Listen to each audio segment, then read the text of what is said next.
Most people attempt to take on a mold removal project by themselves to save money. This is fine if you are dealing with a very small, localized problem.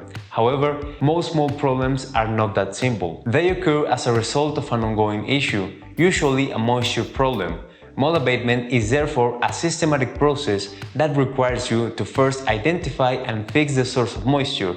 Only then can you proceed with cleaning the mold. If you try to remove the mold yourself, you risk making things much worse, not only for your home, but for your health as well. Chances are that you haven't set up proper containment, you're not wearing the proper safety gear, you haven't found the source of the mold problem, you don't have the right mold removal equipment, and you don't know how to dispose contaminated materials properly. Coughing and sneezing, itchy watery eyes, runny nose, skin irritations, and rashes are some of the most common symptoms of mold exposure. Long-term mold exposure can lead to more severe conditions such as chronic bronchitis, problems with the nervous system, cancer, multiple sclerosis, and heart problems. Check out our health effects of mold page to know more about it. At Moldbusters, we have seen any type of mold problem imaginable and have helped thousands of families and businesses achieve healthier and safer living environments. If you suspect having a mold problem, call Moldbusters and we will take care of it.